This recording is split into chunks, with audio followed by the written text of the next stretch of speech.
Добар ден, криптоентузијасти, во уште едно интересно видео. Знаете и сами, денеска имаме геополитика и крипто на ваше барање, затоа и секогаш ги покажувам мои гласови. На тој начин знаете дека ова е буквално побарано од ваша страна. Значи, поведете и сами, веќе го направивме Altcoin вести, тоа беше во текот на вчерашниот ден. А денеска според вашите гласови со големо мнозинство ќе имаме геополитика и крипто. Значи погледнете, тоа е буквално еден од најголемите интереси на нашиот канал, тоа е реалноста. Значи со задоволство ќе го направиме денешното видео за геополитика и крипто, каде што ќе разговараме за претежно два фронта, а тоа е нормално Блискиот исток и фронтот околу Русија. Веќе не е само во Русија, туку буквално се обидуваат да го направат околу Русија. Ќе разговараме за тоа, не се кидете, ќе дојдеме на тој момент. Со тоа што уште еднаш мораме да најавиме, денеска, значи, ќе го имаме 6 часовни лайвстрим, тоест, за жал ви ова видео гледате во сабота, но оние кои што се на Patreon заедницата ќе го погледаат тоа видео, така да ќе бидат присутни на лайвстримот во, тоа е 6 декември, во 8 часот навечер. Значи, ќе имаме долгометражен лайвстрим од 6 часа, вие го гледате ова видео нормално во сабота, така да доколку сте го пропуштиле, би препорачал да погледнете, верувам дека ќе биде доста интересен. Значи ќе имаме 6 часа за техничка анализа, така да тоа ќе биде една интересна работа и нормално во текот на утрешниот ден, значи тоа е во недела, очекувате неделно специјално видео според вашите гласови кој што ќе биде Black Swan против White Swan сценарио за 2025 година, односно ќе испоредиме најпозитивното и најнегативното сценарио во текот на 2025 година да видиме што потенцијално не чека. Знаете и сами, ова е новитет кој што мораме да го спомнеме, значи тоа е за нашата Patreon заедница, дека од сега може да направите годишно членство, каде што добивате вкупно 20% попуст на вашата членарина, со тоа што знаете и сами, значи нема да должиме премногу, веќе верувам дека поголемиот дел сте запознаени, мораме да го спомнеме за новите гледачи, значи Patreon заедницата е посебен тип на апликација, тоа е на patreon.com, каде што може да ја најдете нашата група, тоа е Криптокемиџија. Значи сите оние кои се дел од нашата група, веќе имаме околу 250 членови, значи ги добиваат овие видеа порано, затоа и го спомнав тоа, значи ова е видео кое што вие го гледате во сабота на нашиот канал, а нашата Patreon заедница истото го доби во текот на петок. Така да, тоа е првата работа која што добивате, втората работа е пристап до нашите комјунити разговори, значи имаме најразличен тип на разговори во најразлични чатови, како што може да погледнете, каде што значи заедницата е многу активна, овдека е да допринесе, да сподели информации и едукација помеѓу себе, значи на најразлични теми, така да тоа е идејата. Идејата е да направиме една група од професионални инвеститори кои што си помагаат еден со друг и на тој начин ве покануваме, значи да дојдете да бидете дел од оваа заедница. Дополнително имате директни пораки до мене, каде што можете во било кое време да ми пишете порака. Сега јас не одговарам постојано, но најчесто во тек на 1 до 2 дена ќе добиете одговор од моја страна.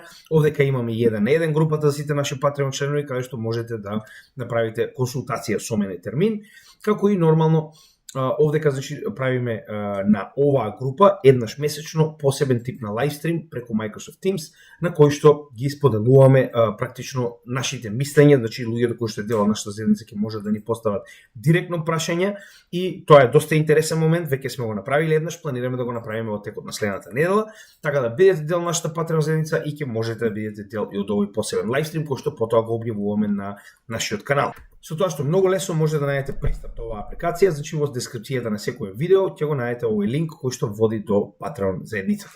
Сега, тоа е оприлика се што имаме да кажеме за самиот почеток и за нормално во оваа ситуација Patreon апликацијата која што мораме да спомнеме, а за почеток ќе спомнеме што се случува на Блискиот исток, со тоа што денеска ќе обрнеме посебно внимание на Сирија.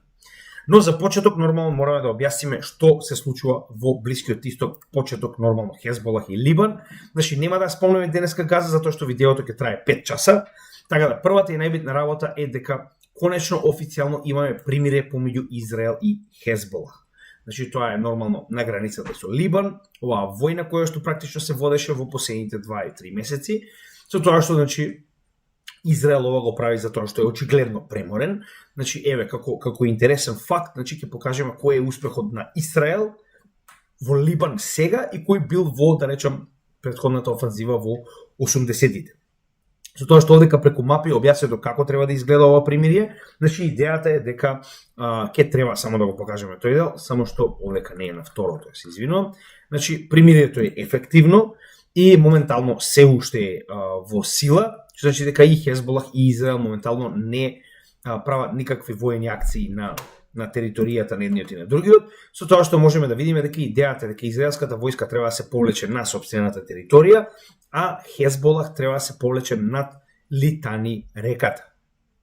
Дали тоа се случува е знак прашалник, како што не се случи ни во претходниот пат кога имавме вакво примирие, но идејата е дека тоа се основите на ова примирие со цел да може да биде ефективно. Дополнително, еден битен момент кој што сакам да го забележите. Ова е колку најдобрата армија во светот успеа да освои од Либан. Погледнете, значи ова се колку 3 села. Значи еве како прилика изгледаше на крајот на оваа, да речеме, ефективна војна, значи не успеа 3 села да окупираат. Тоа што они бомбардираат постојано, значи покажува дека они на копно не можат ништо во Либан. Сега ќе ви кажам зошто го велам тоа, погледнете како изгледало претходно. Значи претходно погледнете колку голем дел успеале да завземат. За разлика од оваа ситуација каде што овдека е Литани реката, они не се ни приближиле до истата. Претходно северниот дел на оваа река успеале да го држат под целоса контрола и армијата на Израел ефективно стигнала до главниот град. Тоа е како изгледало во 80-тите, а еве како изгледа сега. Значи, најсофистицираната армија израелска не можела ни 3 села да освои во Либан и ефективно затоа моментално гледаме, значи, како слави Хезболах дека ефективно ја добил оваа војна. Иако реално ова не е победа, затоа што на крајот од денот идејата на Хезбола беше дека со притисокот кој што уврши врз Израел ќе одвлече дел од војската и оганот кој што моментално е врз палестинскиот народ. Што значи дека за жал Хезболах не успеал да го направи тоа што се почнал да го прави, се разбираме. И овдека е тој главен проблем кој што мораме да го забележиме, дека значи иако да речем стратешки во оваа ситуација успеале да го одбијат Израел, не го менува фактот дека за жал на крајот од денот престанаа да го поддржуваат палестинското население. И моментално и понатаму продолжува целосен холокауст врз палестинското население во окупирана Палестина, така наречена Израел. Јас би ви препорачал како надградување на денешното видео да го најдете видеото кое што е дел од нашиот напреден курс 95 нафта Black Swan настан, каде што објаснуваме зошто е толку битно ова што се случува во овој регион. Односно овдека објаснуваме што се случило во 70-тите, кога сме имале прв ваков тип на криза и зошто е тоа толку битно за моменталните цени на криптовалутите. Значи, се тоа што го работиме и понатаму е битно за криптовалутите. Така да, погледнете го ова видео, ќе биде во дескрипцијата на моменталното видео кое што го правиме и на тој начин ќе имате целоса представа зошто е толку битно овие конфликти овдека да завршат што може поскоро. Што е многу битно.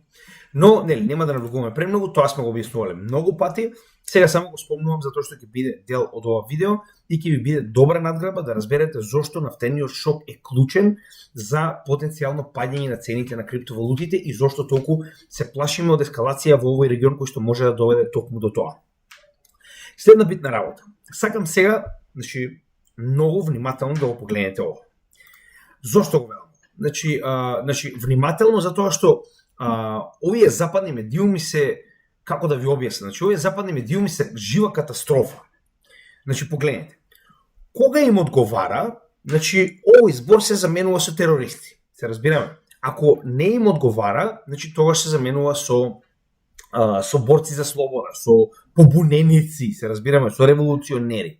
Значи гледате дека целата западна гомнарска новинарска сфера, значи секогаш кога нешто им одговара во оваа ситуација, значи само го променуваат изразот и овие довчерашни терористи да ја настануваат револуционери, против владини сили, значи многу лесно се прави тоа. И верувале или не, тоа многу делува на тоа како вие гледате на работите во една земја и во една војна. Погледнете. CNN, сириските побуненици, BBC, сириските антивладини сили, Sky News, сириските побуненици, Guardian.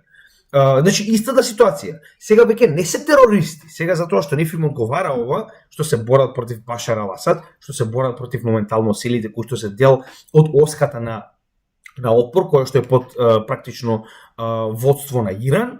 Тогаш се само, значи, нормално револуционери, они се борат за слобода, они се, нели, тука за да ја ослободат Сирија.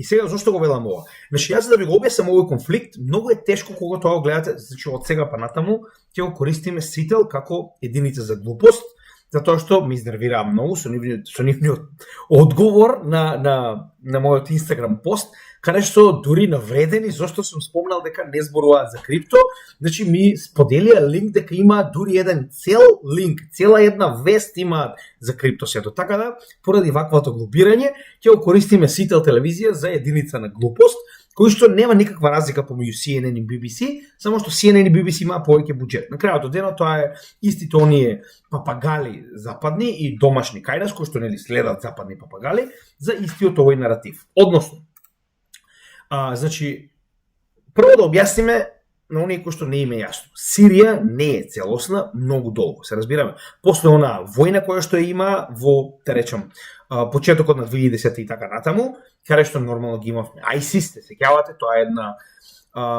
доста интересна група која што беше директно поддржана од Израел, директно поддржана од Мурика, да шират нели калифат, да шират муслиманска империја во средината на овие земји, затоа што не им одговараше Иран да биде така речено главната сила во овој регион. Нема да навлегуваме во тоа, тоа е друга приказна, сега ќе покажеме како се тоа изгледа. Значи моментално Сирија, ова што гледате црвеното, се буквално територијата која што е под контрола на самата влада во Сирија, односно на Башар ал-Асад, моменталниот председател.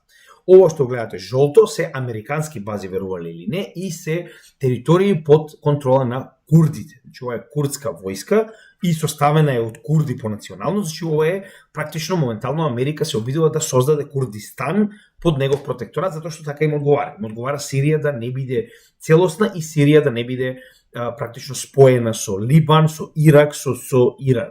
Така, со тоа што не заборавајте дека ова е едно од најбогатите подречја за нафта. Погледнете го видеото што ви го покажав, ќе ви стане јасно, значи Мурика се наоѓа овдека за да и понатаму да продолжи да ги контролира овие извори на нафта и да ги црпи, и никој не им дозволува, значи они буквално окупираат сиријската територија без никакво право. Сирија многу пати повикува дека треба Америка да ја напушти оваа територија, ама Америка и понатаму останува. Зошто? Оти така.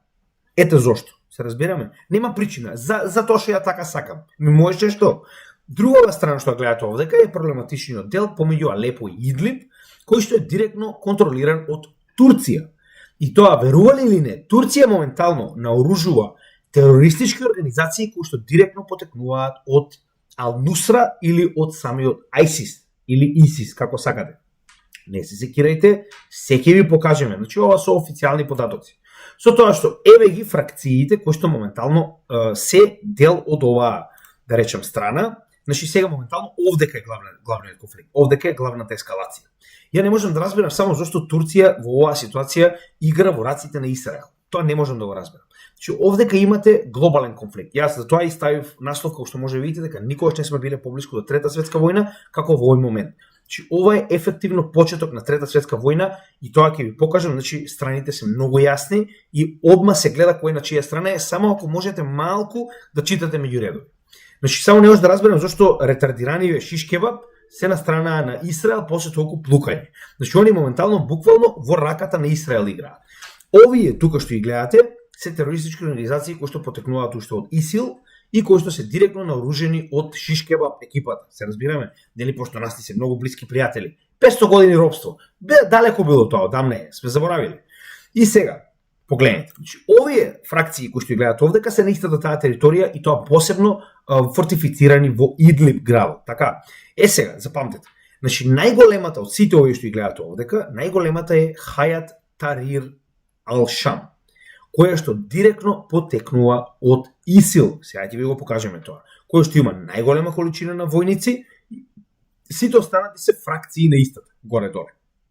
Сега, ова што ја запишавме овдека, Хајат Тарир Ал-Шам, погледнете. Ова е Мурикански центар за стратешки интернационални студии, така. Каде што вели? Хајат Тарир Ал-Шам се рачуна како терористичка организација. Значи ова е терористички бекграунд или терористичка позадина. Чекај сега, да се вратиме назад. Овдека ја не гледам тероризам. Зошто овдека не пишеле сиријски терористи? Или се терористи само кога одговара на наративот на Мурика и на екипата, така. Значи зошто се ребелс, зошто се побуненици, зошто се анти... Не. терористи, значи да си кажеме како стои работа, муриканска страна, така, да продолжиме понатаму. Значи не е само муриканска страна, ќе покажеме исто така муриканска страна. Погледнете. Ова чавка овдека знаете чија е, така. Значи National Counter-Terrorism Center, знаете чија е овој, така. Вели, Ал Нусра фронт е организацијата која што била буквално еден од основните ограници на ISIL, така, и на Ал-Каеда, кои што го организира калифатот во најголем дел од територијата на Сирија и на Ирак. Знаете колку луѓе убие, така? Знаете дека цел свет се бореше против нив, наводно и Америка се бореше против нив. Така, еве, значи они ги очигледно ги сметаат Ал-Нусра за терористичка организација. Така, погледнете сега овдека. Значи, Mapping Militias Project, каде што вели Global Islamic State, значи ова е ISIL, така. Да видиме каде се наоѓа Ал-Нусра. Значи ова се сите организации кои што потекнуваат една од друга, со тоа што овдека многу лесно можеме да видиме кој од кого потекнува. Значи еве ги Хајат Тарир Ал-Шам, така, кој што потекнува моментално, ако вратиме сега овдека лево, затоа е со ваква боја, значи можеме да видиме каде е, само да го најдеме. The Islamic Front, односно ако погледнете овдека, значи Islamic Front, Independent Islamist Groups и ова Islamic State се истите, така, истите, кои што биле што, значи биле во војна со Башар Ал-Асад. Во 2013 година тоа е буквално ИСИЛ, така, значи тоа е формирањето на ИСИЛ. Еве да погледнеме. Значи во истиот овој артикл, така, SCIS, вели дека Хајатар Арил, така, погледнете, потекнува од Ал-Каеда и од Джабат Ал-Нусра. Джабат Ал-Нусра, која што се смета за што? Се смета за терористичка организација која што е матично од ИСИЛ. Така. Значи, не. Ова се терористи. И тоа според Западот се терористи, се разбираме? Значи, да ви биде јасно. Ова не се побуненици. Ова се истите тие терористи кои што колеа и бесеа за времето на ИСИЛ, се разбираме? И сега Турција и Мурика ги наоружуваат затоа што не им одговара постоење на сириска земја, се разбираме? Сега. Интересна работа која што треба да забележиме овдека, значи временски, истата ова мапа која што ја следиме за Украина, ова е украинска мапа, значи дека е прозападна мапа, значи ја следиме со цел да видиме како напредува еден конфликт. Така, погледнете. Во оваа ситуација, во 1 ноември, еве како изгледа таа територија, значи во Идлиб, погледнете. Значи, еве колку имале моментално територија која што е под контрола на Турција. Така, ќе го покажеме тоа веднаш. Погледнете за практично еден месец во декември. Кога почнуваат да напаѓаат, погледнете колку се завзема, и на 6 декември погледнете. Погледнете колку голема територија моментално успеа да завземат терористи. Така, кажете ми вие каде сте виделе ИСИЛ терористи со тенкови? Еве овде. Од каде на ИСИЛ тенкови? Од каде? Погледнете ги видеата и ќе ви стане јасно. Така, со тоа што исто и овде како имаме тоа дека е директно поврзана со Ал-Нусра, само да го покажеме уште еднаш. Хајатар Арил, мислам дека ова го покажеме, само да видам дали да го покажеме тој дел. Значи ова можеме да оставиме вака. Сега, погледнете го. Ова е моментално мапа во 2024 година, средината на странските бази во оваа територија. Чии се овие бази овдека? Чие е ова знаме? Шишкебаб? На Турција, така? На Турција. Чии се овие бази овдека? На Мурика, така? На Мурика. Сега. Значи, ова се две држави кои што не се добре дојдени и не се повикани да бидат во Сирија, а се таму. И никој не може да ги избрка. Турција се вади со тоа дека наводно прави тампон зона за војната да не се префрли во Турција. Америка е таму, зашто пак ќе кажам, зашто ти кој те еве, затоа така сакам. Буквално со овие збори, извинете, ја можеби деца има кои што слушаат, значи кога ги гледате моите видеа за политика и за геополитика и крипто, не ви препорачувам да ги гледате со деца и со фамилија, гледате си ги сами затоа што нели, за овие работи сум многу радикален затоа што ова нас не се удира од глава. Се разбираме? Значи сега погледнете уште еднаш. Кој ги наоружал овие луѓе овдека? Кој ги наоружал овие терористи, кажете ми? Нашите драги пријатели, дури во денешно време слушам како некои македонци ги повикуваат турците да дошле пак да не бранат. До тој степен сме ретардирани, но нема да навлегувам таму.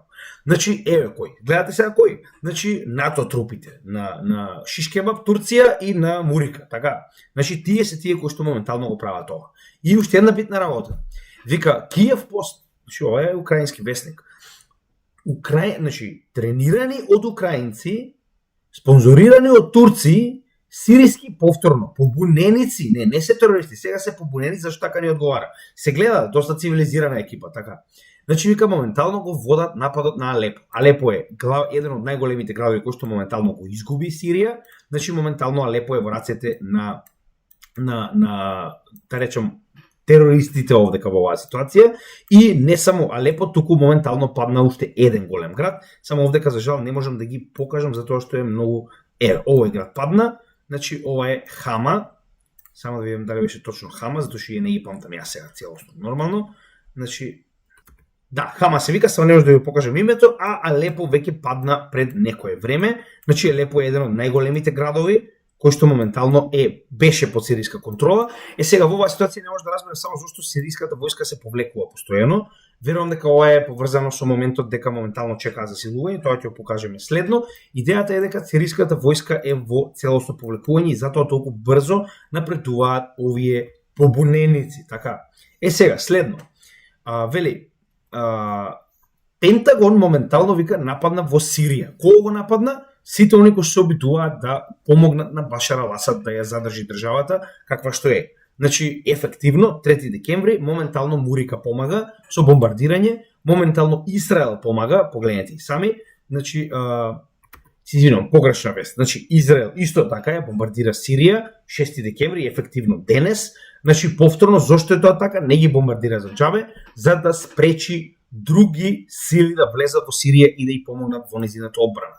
Повторно, зошто е тоа така? Затоа што моментално на територијата на Сирија имаме голема количина на руски воени бази, кои што се таму да помогнат на Сирија да се одбрани. Погледнете и сами, значи руски и ирански бази моментално главно ја држат одбраната на Сирија, како што тоа беше и во времето на ISIL. Значи Иран и Русија беа тие кои што навистина помагаат да се сузбие оваа група. Се разбираме? Со тоа што гледаме кој на чија страна е, очигледно Израел, Украина и Пентагон се тука моментално да помогнат на терористите, а во исто време Русија се обидува да го спречи нивното напредување со постојано бомбардирање.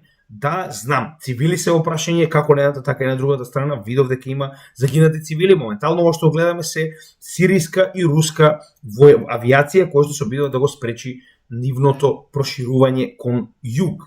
Со тоа што, да не заборавиме зашто се тоа се случува, моментално Израел се обидува да го ослабе Иран, преку тоа што моментално се обидува да го разгоре овој конфликт и да ги размести тие сили кои што потенцијално би оделе во Либан, да одат во Сирија. Се разбираме? Значи моментално имаме ситуација во која што оваа оска на отпор, која што гледаме дека многу лесно може да утврдите, Иран, Ирак, Сирија, Либан и Јемен, моментално се обидува да помогне на Сирија. Иран праќа трупи во Сирија за да помогне, за да се задржи практично државата на Башар ал-Асад. Ирак исто така праќа трупи во Сирија заедно со Хезболах, истата ситуација. Значи Хезболах, Ирак има милиции кои што се под така речено контрола на Иран. И исто така Хезбола и Иран Бек Милишас се преместија уште во ноември, очекувајќи го овој конфликт. Така да очигледно Иран знаел за ово и гледаме дека оваа алијанса моментално праќа трупи во Сирија со цел да го спречи ширењето на бивши ИСИЛ трупи. Зошто? Зошто сега? Зошто кога конечно се смири конфликтот во Либан, ние имаме ситуација на отварање на конфликт во Сирија? На Израел не му одговара стабилизирање на конфликтот, ниф му одговара овој конфликт. Односно, колку повеќе ќе се трошат трупите на Сирија, Ирак, Иран и Либан во оваа ситуација Хезбола, толку подобро за Израел. Се обидува да ја намали воената компатабилност и воената способност на оваа алијанса. Значи, затоа се случува ово сега, се разбираме. Не може да ми каже некој кога е случај. Не е случајно. Не е. Исто како што и на Турција не ја одговара Иран да биде главната сила во овој регион и затоа ги поддржува овие работи. Ја не можам да разберам Шишкебаб, Ердоган шо прави. Не можам да разберам, но тоа е. Ова се рекој повисоки политики кои што за жал се случуваат и мораме само да ги прифатиме какви што се.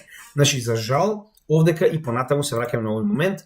Значи, нафтен шок е возможен и препорачал да го погледнете видеото кој што го имам во дескрипција, затоа што ако сега се повторно на некој начин се вратам на тоа да објаснам што е нафтен шок, како би предизвикал раст на цената на доларот и зошто тоа е критично за криптовалутите, видеото ќе биде премногу долго. Во интерес на времето го оставам ова видео во дескрипција, каде што би можеле сами да утврдите која е моќта на нафтата во ова подрачје и зошто Иран може да предизвика нафтен шок како одговор на оваа агресија која што ја гледаме од нормално сите во овој регион. Повторно, не заборавајте, овдека е Израел, овдека е Мурика, не заборавајте дека овдека и европските земји, се извинувам, гејропските земји исто така имаат замешано раци постојано, така да нив им одговара да се намали моќта на Иран.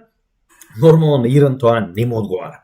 Сега преминуваме на Украина, каде што имаме многу битни поместувања, каде што едноставно, сакал или не, Западот моментално губи дебело. Значи да видиме како моментално Западот се обидува да го разгоре целиот овој регион, затоа што нема одговара да ја изгуби војната во Украина, а гледаме сите дека ја губи. Значи од оние, ако се сеќавате, легендарни изјави дека Русија е готова, рублјата е готова, руската економија е готова, Русија ќе изгуби на воено поле, сеќавате. Не беа многу одамна, тоа беше пред само, да речем, некои 5-6 месеци. Сега најнаш погледнете и насловиве. The Guardian вика како вика Украина вика моментално е соочена со најлошиот месец вика во војната во последните 2 години. Чекај, што стана со победуваме? Каде отиде тоа? Готово сега Русија е пропадната. Само што немаат веќе готово тенкови, луѓе снемале. Мислам чисто онака интересно така.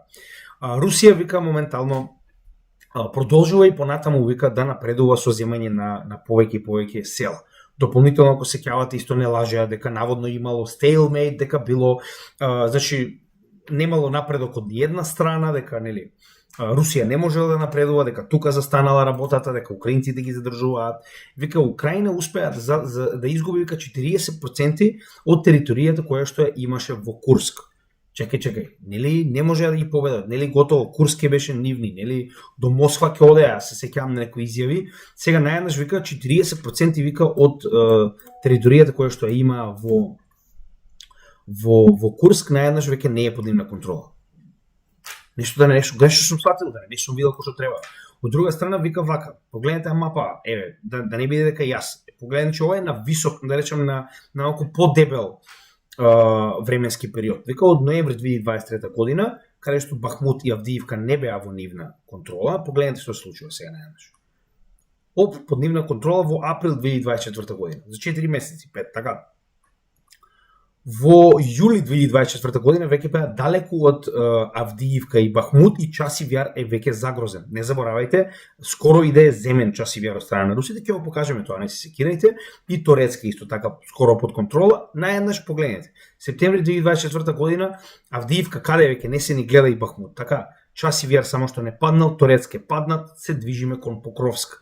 Што стана работа? Нешто да не сум разбрал. Ноември погледнете што се случува. Веќе и Покровск е практично обиколен и Торецке пред пат. Знаете колку се километри ова?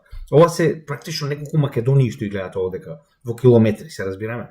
Но ајде да не претеруеме, значи да видиме како моментално се случуваат овие работи, нели можеби The Guardian не е во право, нели? Да видиме што се случува на самата територија. Значи најголеми пробиви имаме буквално околу тие места.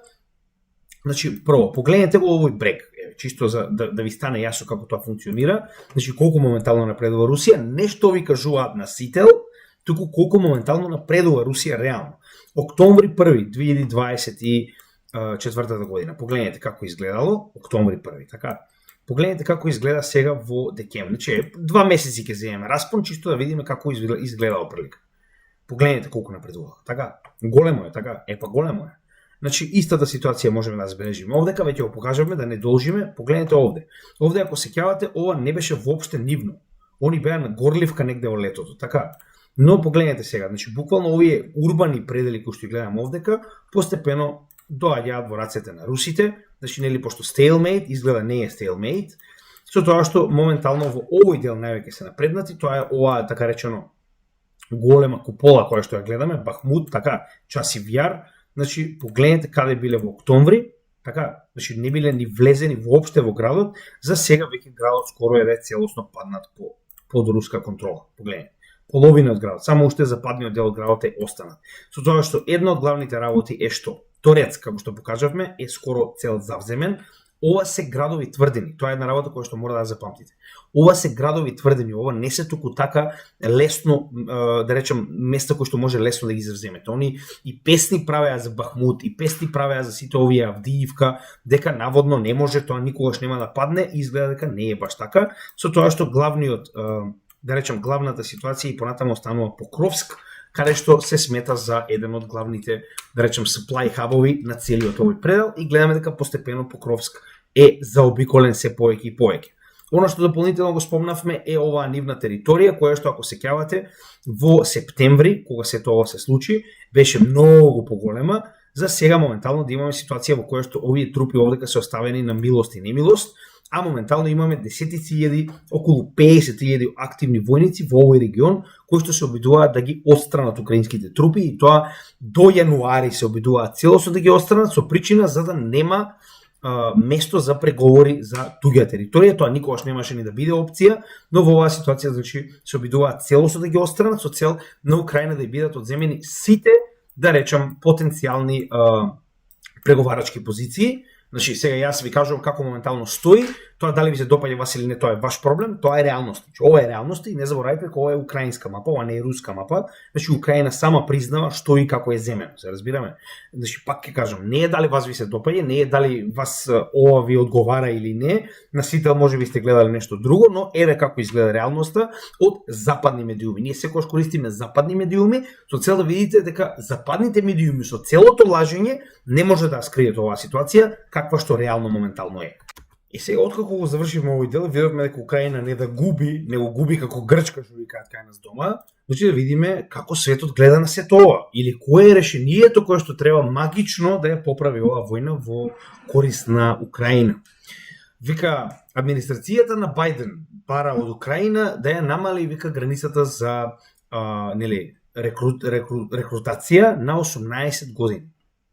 На 18 години. Демократси Брудерхуд. Добре дојдовте, ова се нашите стратешки партнери, пошто we are НАТО, таа е екипата. Гериатрија Џо вика, па може, вика, вие уште повеќе, вика, да мобилизирате деца. Значи, моментално мобилизацијата е 25 години, па нагоре. Не, на 18. Ја мислам на кај 10-12 години, така мали да ги фатиме уште, што сега ќе ги раниме до 18, кога планираме да ги джитнеме, на русите да ги јадат, што викаат, така. Значи, еве, неколку извори, да не биде дека е тоа само еден, значи, директно од устата на Моронот. And then finally, mobilization. This is critical because even with the money, even with the munitions, there have to be people on the front lines to deal with the Russian aggression. Ukraine has hard decisions to make about further mobilization, but these are necessary decisions. We have a commitment, though. For every person, every soldier that Ukraine mobilizes, we're committed to making sure that they have the training and the equipment they need to... Се само да се убијат што повеќе руси. Значи, не се нормални, бе. И ние се гордееме што сме дел од ова гнасно гнездо на стока хиени. Значи, вика, за секој, вика, човек кој што ќе успее, вика, Украина да го рекрутира, вика, ние, вика, обавезно ќе обезбедиме и оружје, вика, и тренинг. Кој тренинг, бе, другар, бе, една недела тренинг нема, кој тренинг, бе. Вика, Украина има, вика, тешки одлуки пред неа, вика, мора да одлучи, вика, дали, вика, ќе ги зголеми квотите за рекрутација и, вика, нормално станува збор за дали ќе намале границата за рекрутација на деца, стока неписмена. Значи, мајката да ви ја ебам, извинете на муавето, што јанаш ќе напоменам, трнете ги децата, кога гледате геополитика и крипто со мене. Па, ваши деца што не донесете 18 годишни, да видиме како ќе се снајдат у украинската на украинските полења против Русија. Донесете 18 годишни деца од Мурика, од Швабистан, од онаа северна на афричка колонија, така наречена Франција. Донесете ги тие, да видиме како ќе им биде против русите. А не украински деца да гинат. Е уште еден морон од истиве, само што во е европски кондом. Ukraine is entering another crucial winter, and Russia's aggression shows no sign of abating. Just the opposite. Putin is ramping up his rhetoric and reckless actions. He is using Ukraine as a testing ground for experimental missiles and is deploying North Korean soldiers in this illegal war. Значи, сега Русија е крива, нормално, затоа што и дозволија на Украина да користи долгодометни оружја, кои што нормално удрија директно во Русија. Сега најнаш Русија зошто враќа, така? Значи, не смее да враќа она. Само треба да си трпи, така? И сега зошто донале севернокорејски војски, така? Тоа се платеници, дали се од Северна Кореја, од Монголија или од Таџикистан, нема разлика. Втора работа, што правиме со англичаните кои што војуваат во Украина? Што правиме со пољаците што се во Украина? Со муриканците, со италијанците, со французите што се наоѓаат во Украина? Или тие се во ред? Се додека е добро за нашата страна, тоа е во ред. Ама ако другата страна го направи тоа, па гледайте ги што прават, така? Putin is not interested in peace. He is pressing on, trying to take more territory, because he thinks he can break Ukraine's resolve and ours. Ало, дечко, break Ukraine's resolve. Украина, другарче, го затвори куќата и си отиде, заврши приказната за Украина. Ова што моментално го гледаме е само крај на една приказна која што ќе заврши со солзи и крв, но не на Европа, се извинувам, не на Европа, туку на Украина. Многу е лесно да жртвувате Украина кога сте вие таму далеко во Брисел, у тоа селото европско, така? But he is wrong. Ukraine has a right to defend itself, and we have a duty to help them. So we need to continue our steadfast support. I very much well. Сега ова е Кенија дека не дошол Трамп. Се разбира, че ова уште се обидуваат нешто да направат додека не дошол Трамп. Идејата е, како што веќе спомнав многу пати, на Западот моментално идејата му е да направи ескалација на ситуацијата од која што дури ни Трамп не може да излезе. Како што велат они, Трамп-пруф. Се разбираме? Значи тоа е идејата, но ја не верувам дека ќе им успее, затоа што ако сакаше до сега Путин дефинитивно ќе ескалираше оваа ситуација со удар на Лондон, удар на Париз, на Берлин, така. Но како и да е. Ево го овој кокаински заев од Украина. Погледнете сега, до вчера беше муаветот, нема преговори, нема ништо, Русија мора да биде победена. Сега наеднаш кокаински излегува и вика вака. Well, one alternative, perhaps, again, this is reported from the United States. And it's fairly simple, really, is that Ukraine joins NATO, but Russia takes control and keeps the land that it has to date. Значи, моментално го прашува водител. Вика, Мурика дава предлог за смирување на целата ситуација, Украина да може да дојде во НАТО, а Русија да ги задржи териториите кои што ги земала до сега. Would that be a possibility? Ніхто не пропонував нам бути в НАТО. No one has offered us to be in NATO with just one part or another part of Ukraine. Закінчити гарячу стадію. That's for once. Факт. The fact is that it is a solution to stop the hot stage of the war, because we can just give the NATO membership to the part of Ukraine that is under our control. Факт. Можна було. Ніхто не пропонував. Вели, никој до сега не ни понудил партнерство или пак нели членство во НАТО, но факт е дека ова е една од солуциите со кои што може да се даде НАТО членство на остатокот од Украина надвор до овие територии кои што се земени од Русија. Значи тоа сега наеднаш Зелениов, кокаински од пред некое време беше нема шанси, забрането со устав, тоа го покажаме на последното видео за геополитика, дека е забрането со устав да се преговара и да се дава концесија на било каков тип на територија која што е украинска, почнувајќи од Крим, а потоа и целиот Донбас. Сега наеднаш, па добро, тоа е солуција. Yes, it could be possible, but no one offered. Треба робити. Значи, гледаде, може, не е проблем, се е пазар.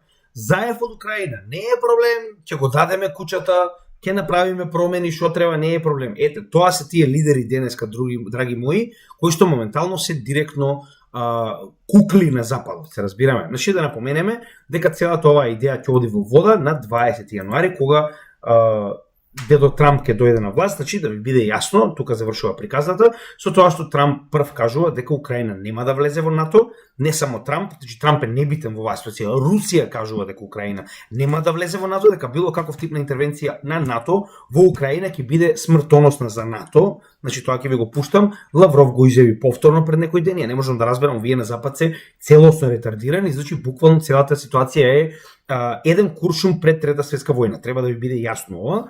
Значи, уште еднаш ќе напоменам, Трамп сака да запре оваа војна со тоа што вели. И Трамп вели, Украина нема да го добие НАТО и ќе мора да ги даде териториите кои што моментално Русија ги земала под директна контрола. Значи, еве ви кажувам што кажува Трамп, а што кажува останатата страна. Погледнете се што вели Лавров.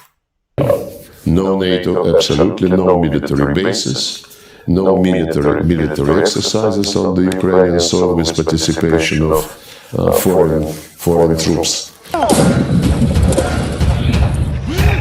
Ето, јасно е сега, руската страна вика нема тука што да се преговара. Не сме НАТО, не сме било каков тип на трупи да бидат на територијата на Украина. Јас го гледав целото интервју, каде што нормално Лавров ги објаснува кои се ставовите и црвените линии на Русија и со оглед на фактот дека Русија победува, не е на Западот да одлучува, значи како се тоа ќе заврши. Тоа можеа да го направат со преговорите во Турција, кои што Борис Џонсон ги прекина, со изговор дека не се секирајте, значи ние ќе ве поддржиме, вие ќе победите. Сега кога се тоа очигледно е завршено, сега не знаат што да прават и наеднаш сега, нели, одиме до смрт, 18 годишни деца во Украина ќе жртвуваме само да убиеме што може повеќе руси. Значи тоа е идеја. Сега, да не должиме, да уште еднаш да ви покажеме, ова е од Forbes, значи ова не е од мене, ова е од Forbes. Гледа, они веќе си направиле математика, погледај. Значи, они целосна математика си направиле кој регион моментално колку е богат со ресурси, со тоа што овде е пресметано во долари. Се е зелено батка, се е во зелена тоалетна хартија. Они знаат кој е колку кошта, се разбираме.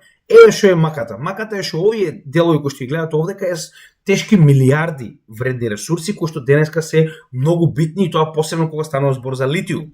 И не заборавајте дека ова исто така украински вестник го објавува, кој што потекнува од Wall Street Journal како основа на овој артикл, каде што вели 40% вика моментално од територијата на Украина е веќе купена од BlackRock, Vanguard, Monsanto, DuPont.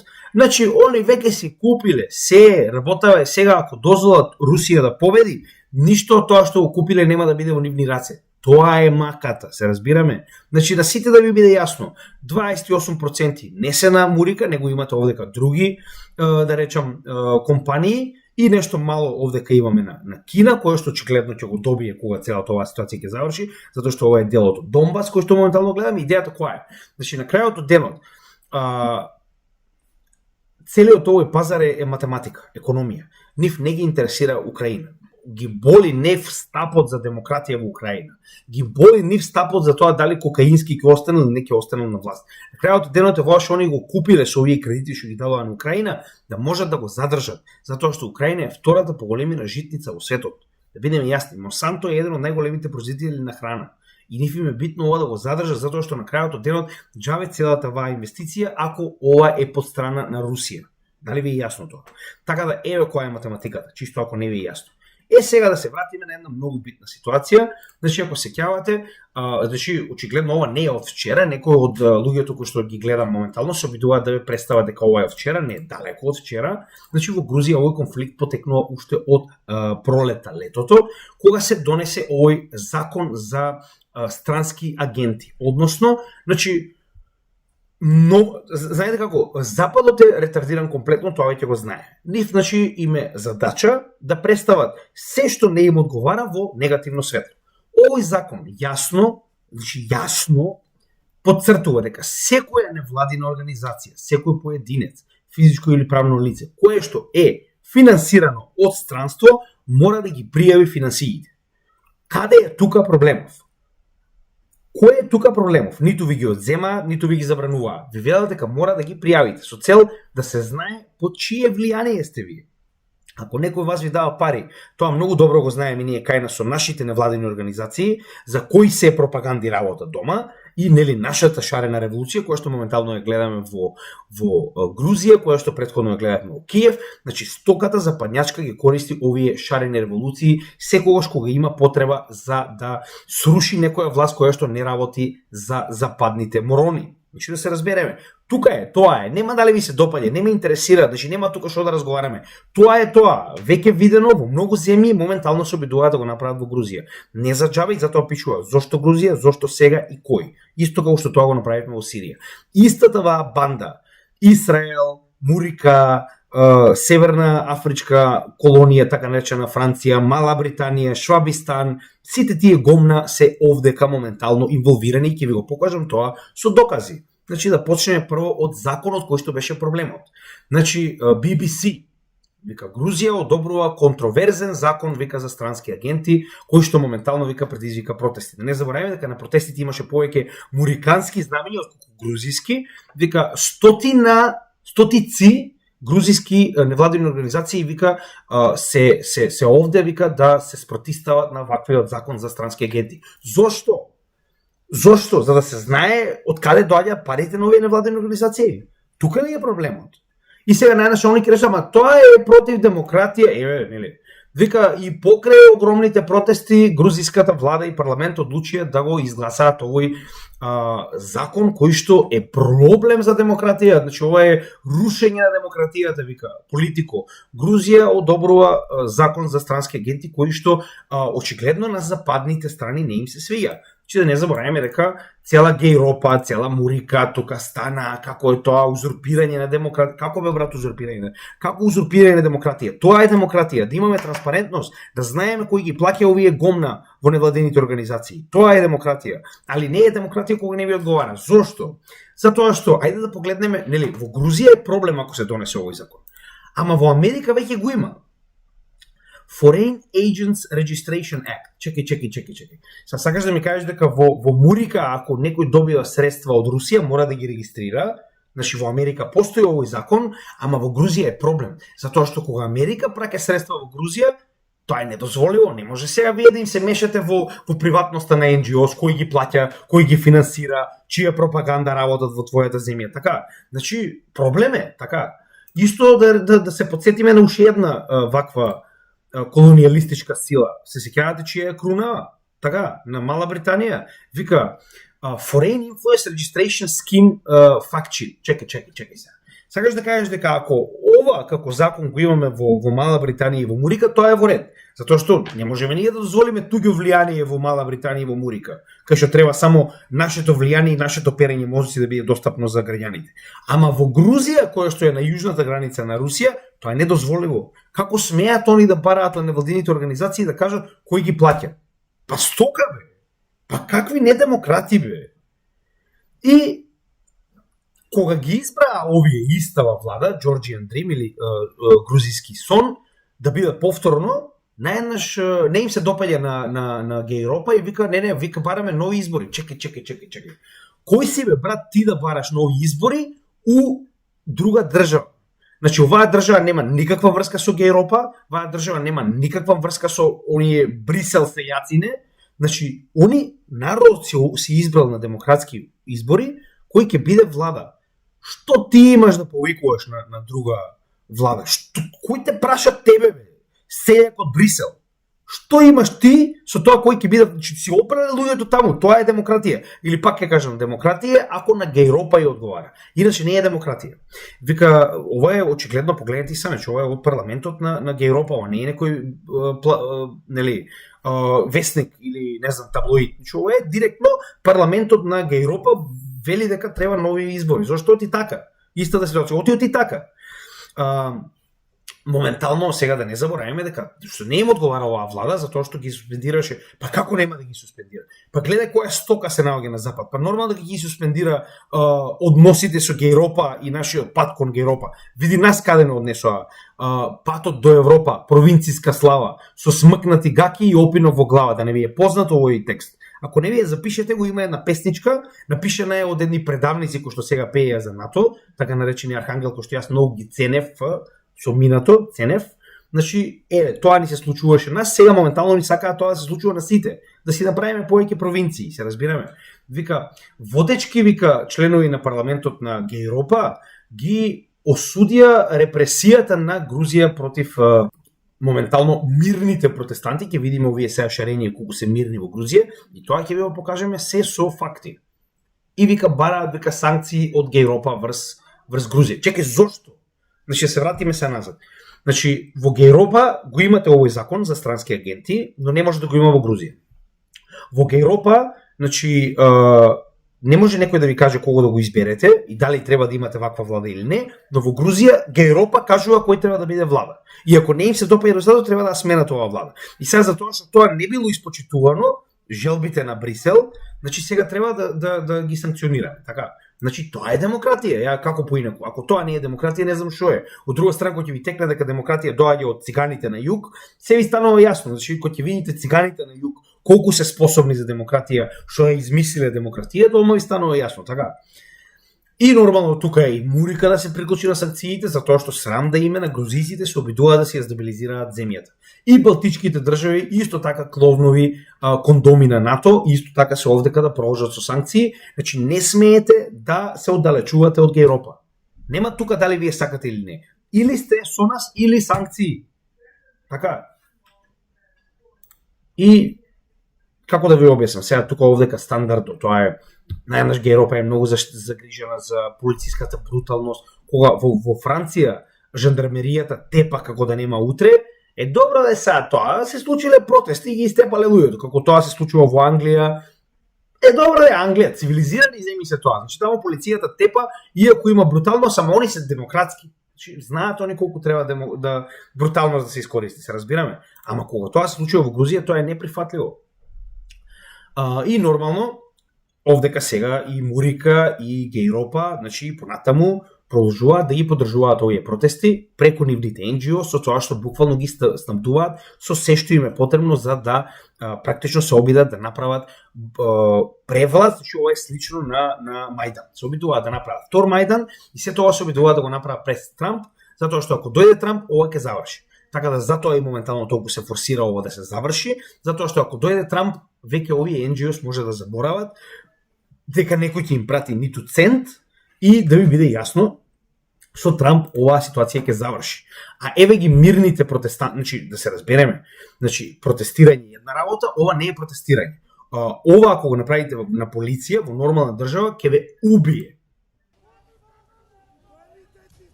Вие одлучите само да мирно протест.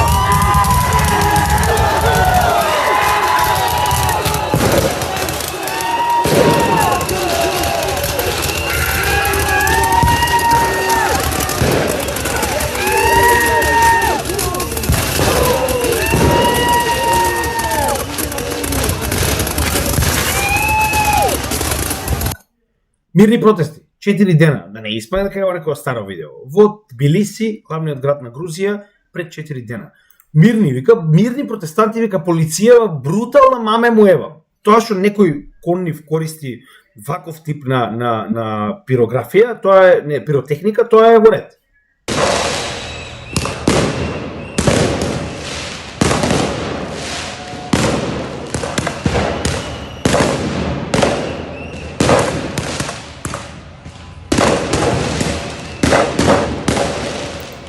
Јасно ли е колку се мирни протести и колку е полициска бруталност голема?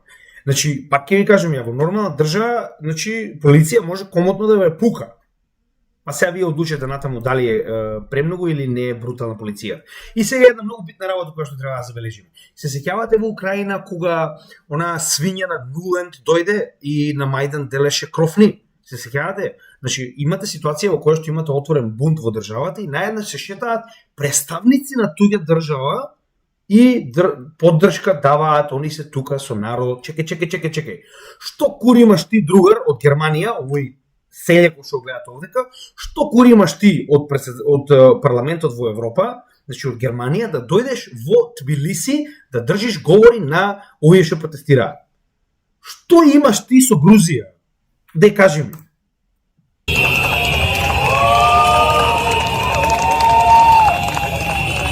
Colleagues and I, we are so glad to be back in Tbilisi, the true capital of Europe.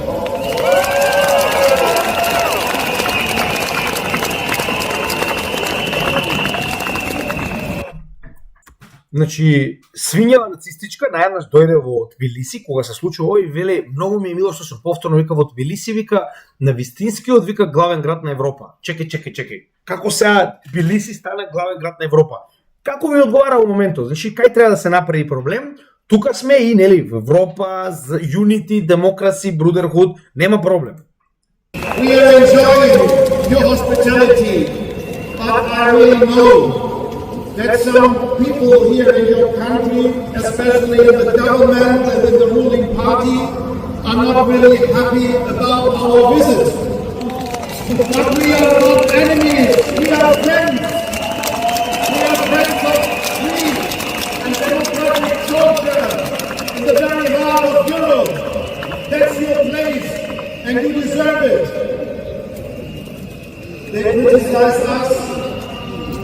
Значи, доаѓаш човече од парламентот на Европа, од тоа селото Брисел, во Тбилиси и држиш говори како владата имала, па има брат против тебе, како може да нема? Ти доаѓаш и буквално ја дигаш оваа маса на платени рента крауд од Мурика против владава затоа што тебе така ти одговара. И тоа повторно не е ова мнозинство, да ви стане јасно, станува збор за мал процент на, па ќе кажам, изнајми толпа или рента крауд, морони кои што се платени од овие NGO за да одат против сопствената влада и додат на патот на Европа. Значи, прво јас не можам да разберам кој му дозволил на овој шарлатан да премине граница и да држи говори во средината на главниот град на Грузија. Кој си бе, другар ти, не поканет од владата на оваа земја да дојдеш и да држиш вакви говори. Но тоа е Европа. Нив кога им одговара во ред, кога не им одговара пак во ред. Каде се наоѓа Грузија? Се наоѓа на јужната граница на Русија, да не заборавиме дека исто така го разгораа и конфликтот помеѓу Арменија и Азербејџан, се во обид да се едноставно повлече што може повеќе трупи од украинската граница, да се направи што може повеќе конфликти на границите на Русија. Значи сето ова што гледаме моментално е само обид за дестабилизација. Односно ова исто така не е коинциденција дека моментално се разгорува конфликтот во Сирија, каде што нормално се обидуваат да се дестабилизираат овие земји кои што очигледно се во алијанса. Иран и Русија се во алијанса. Се обидуваат да отворат што може повеќе конфликти со цел да се ослабат овие две земји и да се дестабилизираат во однос на тоа дека мораат да распределуваат трупи на сите страни. Значи, како да ви објаснам? Ова што моментално го гледаме е јасна поделба на потенцијалните учесници во Трета светска војна. Дали нас се допаѓа или не, тоа не е битно, моментално го гледаме, ни се случува пред очи. И не заборавајте, моментално ова што гледаме е буквално крајот на Муриканската империја. Со крајот на Муриканската империја многу од овие подрачја ќе се вратат по нивното нормално место каде што треба да бидат, зборувам од сфера на влијание. Значи не може да ми зборува некој од овде дека ова било срцето на Европа. Се разбираме? Значи дали тази, пак ќе кажам, дали вас ви се допаѓа или не, тоа не е битно. Битно е дека ова е крај на една империја и дека ниту еднаш една империја не престанала да постои без крвопролевање. И тоа моментално го гледаме со муриканците. Значи, до последно се обидуваат да искомплицираат што може повеќе со цел, прво, затоа што губат конфликтот во Украина, второ, затоа што очигледно Израел, доколку Америка престане со поддршка, ќе биде избришен од мапата, но како и да е, пак ќе кажам ја. Времето е во корис на БРИКС, времето е во корис на источните сили, дали вас ви се допаѓа или не, не е битно, тоа е реалната ситуација. Денеска правиме апдейт на геополитика, кој што сакале ние или не е дебело врзан со криптовалутите. На крајот од денот криптовалутите се неутрални, тоа што јас постојано го зборувам. Што значи дека едната и другата страна, кој да победи, криптовалутите ќе останат. Криптовалутите и понатаму ќе бидат потребни и на едната и на другата страна. Така да, уште еднаш ќе напоменам, криптовалути без разлика дали сте имале рубли или долари, ќе биде паметно да ги имате сите во вашето портфолио. Ова не е финансиски совет, но само ви покажувам дека во вакви нестабилни времиња, глобална валута која што не може да биде банирана, не може да биде девалвирана, не може да ви биде одземена, не може да ви биде банирано за тоа каде ќе ја користите и што ќе правите со неа, е паметно да се има. Така да тоа е моje мислење, натаму останува на вас да одлучите што би правеле со вашето портфолио нормално, а за крај имам една многу битна изрека од Лавров. Значи да го завршиме ова видео легендарно како што е. Russia had its own Pussy Riot moment. What do you think of Donald Trump's Pussy Riot moment? Well, I don't know whether this would. English is not my mother tongue. I don't know whether I would sound. Decent. There are so many pussies around your presidential campaign on both sides that I prefer not to comment about this. Oh my goodness. Значи, ова е дипломат, како да ви обяснам. Некогаш едноставно треба да одврзеш јазикот и да кажеш што се случува реално. И за крај, како и секогаш сите оние кои што го гледаат нашиот канал, а се нови, би им препорачал да погледнат тоа видео на самиот врв, затоа што има повеќе од 1300 видеа и некогаш е едноставно тешко да се снајдете на самиот канал, така да ова видео ќе ви даде насоки кои што ви се потребни за да знаете што и каде да најдете на самиот канал. Во понеделник само што го добивме видеото од презентацијата на Crypto Hub Malta, каде што зборувавме за биткоин против акции, значи на англиски, но ќе го оставиме понеделник да биде премиерно. Веќе е достапна на нашата Patreon заедница, како што кажеме, сите овие видеа ги доставуваме прво до нив, но како и да е, во понеделник верувам дека ќе уживате, беше доста интересен настап. Пак ќе кажем, јас мислам дека беше пола стендап, пола едукација, но беше доста интересно, имаше повеќе од 70 на луѓе, така да уживајте. И за крај, нормално, во секое од нашите видеа, во дескрипцијата, може да најдете прво за што зборуваме, во секој дел од видеото, за да не може да гледате цело. Нормално би ве замолил да ставите лайк, шер, сабскрајб и комент, доколку ви се допаѓа оваа материја, доколку би сакале нормално да гледате повеќе од истото, затоа што на овој начин оваа бесплатна материја која што ние спремаме сите македонци во светот, ќе ни помогнете да ја доставиме до што повеќе македонци.